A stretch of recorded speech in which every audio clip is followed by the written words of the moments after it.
Hey guys, what's up? My name is King Kaiser and welcome back to the channel. Wait, okay. I have lighting for a reason and I just looked at and I didn't put on the lighting. I'm an idiot. Give me a second. I'll fix that right now. Okay, the shot's also a little different cuz I kind of hit the camera on my way back. Okay.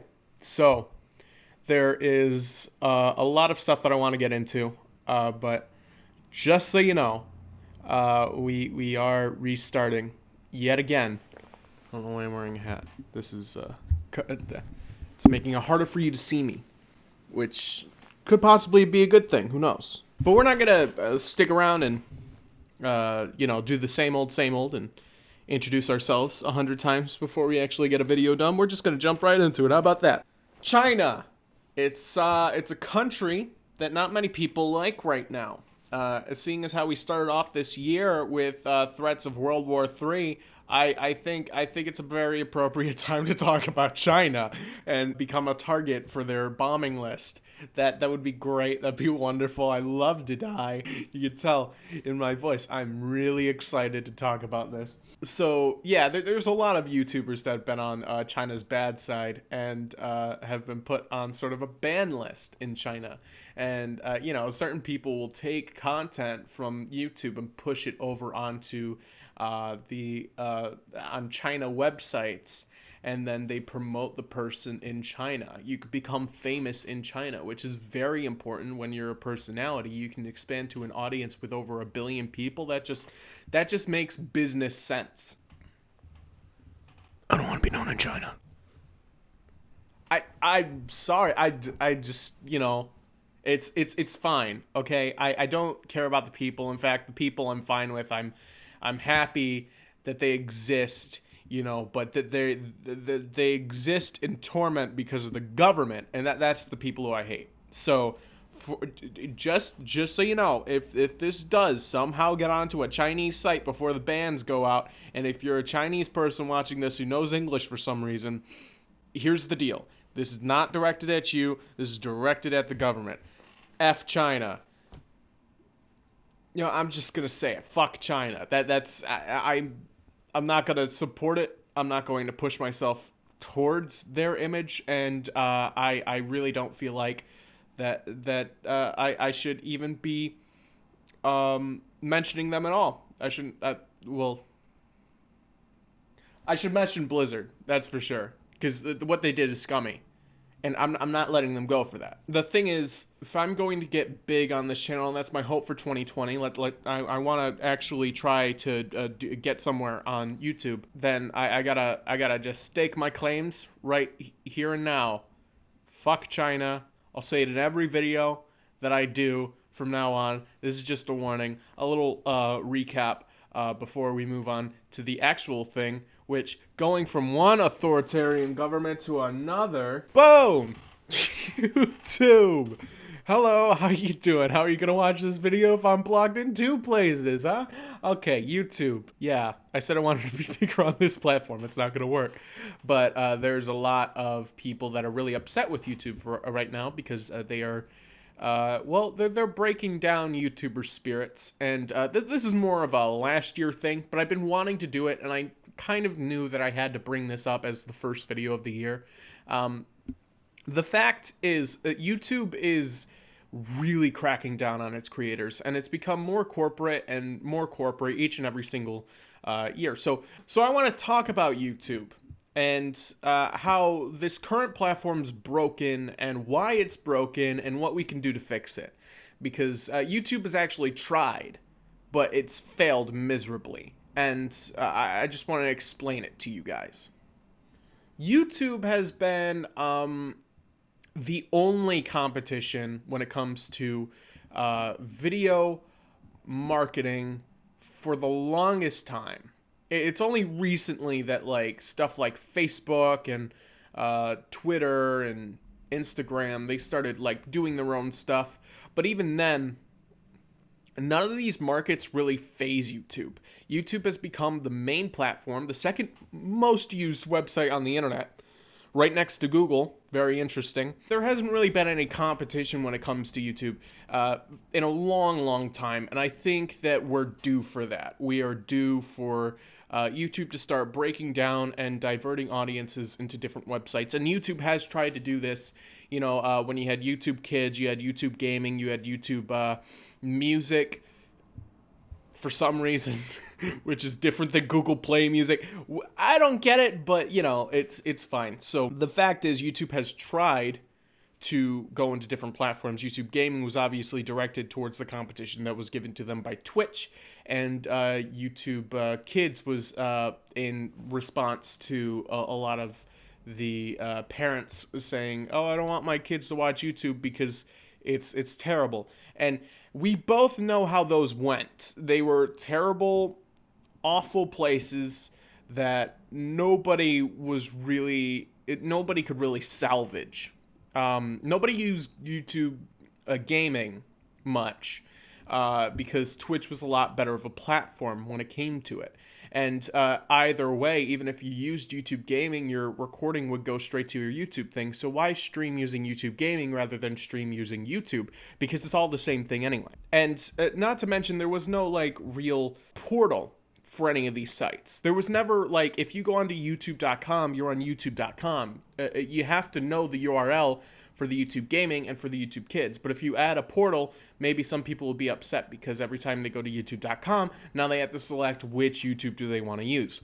I don't know the semantics about it all. I'm not a businessman, but I think it was the way that they handled it was way too focused on trying not to upset the people that are currently using their platforms and diverting it like forcibly. They were very much so trying to cater to every audience, and that didn't seem to work at all. So YouTube tried to play it safe and actually made it end up working out worse than they really wanted it to. Since they weren't able to do it, I obviously I think YouTube shouldn't have a monopoly on the video platform, because YouTube holding a monopoly on the video platform makes it very hard for people to grow or even find people of similar content without being flooded by things that they don't like, such as the Jimmy Kimmels, such as the Jimmy Fallons and the Logan Pauls and all these different things that would end up in your recommended feed for some reason or another. YouTube's too broad for its own good, and that's what I think we need to fix.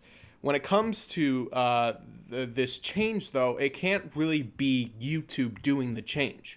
I genuinely believe that YouTube being a monopoly is hurting YouTube in the long run. And they can't change that because they're already making the amount of money that they would want from this platform. And I don't believe that the change needs to be legislative. Let me say this again. I don't think the change needs to be legislative. I think net neutrality should stay where it is, even though it's been repealed by the FCC. I think all around the world, it shouldn't be restricted. And I think that YouTube holding a monopoly is forcing them to add restrictions. And that is what's hurting the internet as a whole. Because Google owns so much of the internet when it comes to web trafficking, it's hurting the entire internet. So how do we fix this? It's a hard change, but people have tried. There was, of course, Dailymotion, which I believe is in partnership or is owned by Amazon.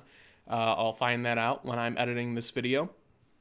But in that case, you could say like that's competition, but like it's about as competition to YouTube as trying to get people to eat broccoli instead of chocolate. It's two completely different.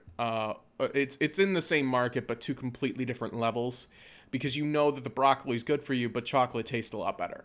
So it's a lot harder to drag people over when you already have the chocolate, but they're offering you a piece of broccoli. Why would you go for it? And I'm not talking to health nuts out there. I'm just saying, in general, most people would choose to go for the chocolate rather than the broccoli. A lot of people would say, what about Netflix? What about Amazon Prime Video? What about all these different marketed things that you have to pay for? that's not really the competition that I'm talking about. They're in two different levels. YouTube is a free service. You're not getting harmed by using YouTube. But if you go to Netflix, you have to pay a subscription to do that sort of thing. Even at Hulu now, you have to pay them money to watch stuff with ads. It's two completely different products, and YouTube's going to be a lot more appealing towards children and people who don't have money. So YouTube is in its own market there because it's a free web platform rather than just a web platform. If it was just a web platform, then you could include all these different sites into it. But it's way too you're adding too many of the wrong thing into one conversation. That none of those sites are anything like YouTube. They're completely different in every way. Another one, there's Vimeo, but that's more for production crews, people who need a video for their LinkedIn or whatever. They're gonna put it on Vimeo because the quality is a lot better. It doesn't really compress any of the video like YouTube does, and it's just overall better for companies to use. So it's a different type of service. You have to pay for Vimeo, and even then, even if you did include it on the market, it's for legitimate companies to make content, sort of like a Netflix, sort of like an Amazon. It's not creator based. Now, YouTube has been gaining some competition recently, and there are a few things that I want to bring up, a few different YouTube groups that have sort of formed and created an external thing to a YouTube site. And I want to bring up those first before I put my opinions on what we should do to fix this whole YouTube problem, this whole YouTube dilemma. First one I want to talk about is Storyfire. Founded by Jesse Ridgway, it has creators like Boogie2988, Damn Drops, and Kid Behind the Camera on its platform, all having 1 million, some even 2 million subscribers and upwards, And the thing is with this platform is it's niche, which I like. I like the fact that it's niche. I like the fact that it doesn't cover every single base on the YouTube platform. It's usually just for more vlog-based content and more story-based content, I believe is their focus. I mean, it's called Storyfire. And even then, on the platform itself, it doesn't have to just be a video content. It can also be written content, which is really good. I really enjoy that. That's a really good idea. I think it's a good step, and I don't think he should stop it. I think he should continue doing the Storyfire thing. Jesse recently just stopped making videos on YouTube so he can solely focus on Storyfire and make all of his content there, and that's really cool. And the fact that he was able to get a few really big names onto that platform is also really cool. People who've probably wanted to make their own story-based content. Again, this is story-based. Damn Drops is going on there to make a story. Boogie2988 is going there to probably make Francis videos without being worried about all of his videos becoming demonetized because of the swearing. And Kid Behind the Camera is probably going on there to create a story. That's what it is. It's supposed to be like the Psycho series. It's supposed to be like the Angry Grandpa show, though the Angry Grandpa show, I believe, is not staged. It's just over exaggerated. But I don't know. Either way, it's all right. It's a good first step, but I don't think it's the thing that will save us. I think it's just we're getting there. We're getting there. After Storyfire, there's a few more that I want to talk about. The next one that I want to talk about is probably my favorite one, but at the same time, it's a weird site when it comes to competition. I don't think it is competition, but really, I don't think any of these are competition. It's just these things would be a lot better in the internet space. The way that I like to frame it is each site on the internet is like a stud. It's like, you could build a house with studs, but if you have one solemn stud, no matter how sturdy that stud is, I mean, it's gonna break down at some point. You need to build the house, you need to build the foundation, you need to build all of these things, and you can't just do that with a single stud. And YouTube is and has been that single stud for the longest time, and it might be held up by Google, but YouTube has stood there by itself. There hasn't been anything else supporting it. It's way too general. So everybody can do whatever they want. People will walk by, they'll look at the stud, and they'll put down the say like the people who created the stud are like, hey, you can write down whatever you want on the stud, and so everybody starts writing down what they want on the stud, and then the original creator gives that over to a different company. That company then meets up with advertisers. The advertisers go, oh, we could put our stuff on your stud, and people will look at it while they look at the stud, and then they go, okay, go ahead, and then later on, when they start looking at the stuff and being like, okay, well, I see stuff on the stud that I don't like, and it's hurting my sales. I'm just gonna take my thing back, and like they just rip out a part of the stud, and it's breaking apart the stud at the seams, and that is sort of what's happening right now.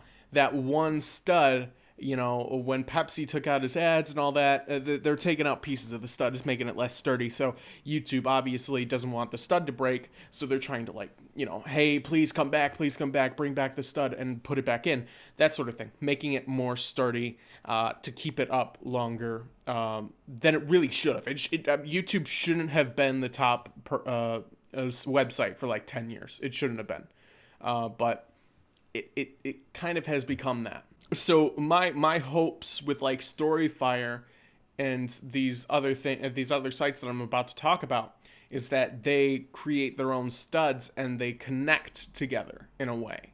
So the only thing that we have to worry about is creating like web portals to each site. You know, it's sort of how like the dark web has done it. I don't know if you guys have ever seen the dark web or anything like that, but whenever you see someone on the dark web, there tends to be like a website just filled with a list of different websites on there. And obviously you can make it consumer friendly. You can have like you can have like a portal that has these big old buttons on it, you know, super cool looking. You have ads on the top and the bottom or whatever, like, oh, look at this. This is my personal favorite site list. It really should be like that, because if we just have one site, yeah, it's convenient, but it's not. It's taking away a lot of the free market that the internet has become known for, and YouTube has been the biggest thorn in net neutrality side because it has been on a monopoly with Google for the longest time, and there's only a few companies that own the internet now. So I think that stuff like Storyfire and all that is really good. So speaking of that, getting back on track, Floatplane. Floatplane was created by Linus Media Group. It's Linus Tech Tips on YouTube. If you don't know him, he does tech reviews. His vision and the group's vision is to create something sustainable, create something that people can go on and make a living off of without having to worry about ads or anything of that sort. So it's like Patreon in a way, but it's a bit more sturdy than Patreon, and for the most part, the revenue goes towards you, and there's no ads. That's the cool thing about this. It's a very interesting way of doing it. I don't know how well it's gonna work. Obviously, it just started, but it's founded by a group of people that have a very good track record when it comes to stabilizing and making things good in the long term. Linus Media Groups is obviously, it's a huge YouTube chain. It's not just one channel, it's multiple channels. They built a business around it. It's one of the few people that like has their own corporation built around themselves. Other people that I could think of, Good Mythical Entertainment and Mythical Entertainment, I think it's called, and The Game Grumps are two of them, where they build up an empire where like even if YouTube were to fall, they have something to fall back on. That they're that type of people. So to see something like that being created by them is a very interesting concept, and it's more of like a backup. You can have all of your stuff on the background, and it's a lot more secure. You know that your stuff isn't going to be lost, and the only downside when it comes to this thing is the fact that you cannot promote your videos. There's no way to get onto a front page because there is no front page. There's no way to work the algorithm because there is no algorithm. So the people that are following you on this site are the people that you bring over from other places, whether that be Twitter, whether that be YouTube, or whether that be anywhere else. So Floatplane is a really good idea, but it's more for storage that people can come in, support you, and watch your stuff when they know you're there. If they don't know you're there, you're not going to get anybody. So understand it's not a good place to brand yourself, but it is a good place to start. We have Nova, I believe it's called, which is for the this one is like a service that you have to pay for, which I know I didn't include that, but this kind of includes YouTubers into the mix. I still don't think it's a solid way anyway, but Nova is sort of where all the educational people and all that are going. And I mean, it does highlight that a lot of people are going to the paid models because the paid models is a lot more sustainable. When it comes to Floatplane, you have to pay to support your creators, but you don't have to. That's a cool thing. You don't have to pay your creators. You could just watch them on that service. When it comes to Nova, though, you get it. I mean, it's free, but only when you get Curiosity Stream, which is a completely different paid service. That one's for like documentaries and stuff. So anyone sponsored by Curiosity Stream put on Nova, you could watch for free, but you need the Curiosity Stream on it. But the thing is with that, it's an all right model. I think it's very cool that you're giving, the creators a lot more sustainability by having it be a paid thing, and you don't have to worry about ads or things going away. But I still think it's a little too broad, because at first I thought it was just an education only thing, and with that I was good with it, but it doesn't seem to be education only anymore. There seems to be a lot of stuff on there. I think William Osmond, of all people, just recently got a thing on there or something to that regard. But I don't think it's a great replacement or even a good connector between these things, because, again, it's a little too broad. If it was just education, I'd probably let it slide and be in this, be a good, say that it's a good idea. But for this one, it's just, I can't say with a straight face that this is a good option when it comes to replacing YouTube and creating your own little web portal thing, because it seems like they're going more on exclusives rather than on genre. And plus, I mean, if you don't have the money for Curiosity Stream, it's not going to be in your wheelhouse anyway. So overall, I think Floatplane and Storyfire are a good start, but we need a lot more, and I mean that. We need serious investors in the game to really push for that change, that shift to where YouTube doesn't own the internet anymore. If we're talking about ending net neutrality and the FCC being the end of it all, I think we really need to take a look at the fact that YouTube, Facebook, Twitter, these things dominate the web. How many people do you know do not use any of those platforms? Not just one, any of them. Like, there's nobody that's on the internet that hasn't been on YouTube, that hasn't been on Twitter, that hasn't been on Facebook. It's just something that you have to do when you're on the internet. So we need something that could take away from that and give choice back to the people. If we want to worry about net neutrality and the fact that we're not going to be able to get certain websites without being throttled by an internet company, that's great, that's fine, and that's wonderful. But if we keep this as a monopoly, then the only thing that we're going to be doing is adding fuel to that fire of maybe we should just end net neutrality because we're already owned by a few companies anyway. That's all I'm saying, and that's all I have in the matter. I personally believe that we should have a bunch of companies come up with their own video platform and keep it as niche as possible, but try to diversify. If you see that there's a ton of people with websites about gaming, then think, well, what could I do to diversify myself? What openings are there in the website field?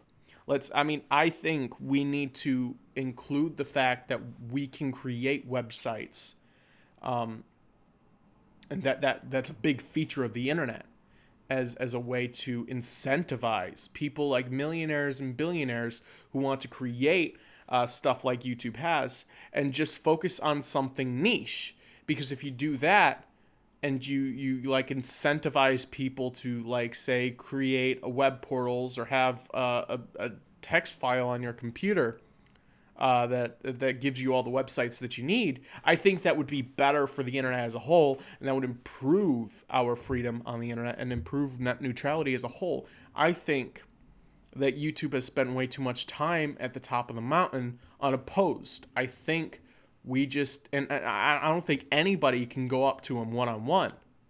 We just need to create an army of different video websites, choose our favorites, and go from there.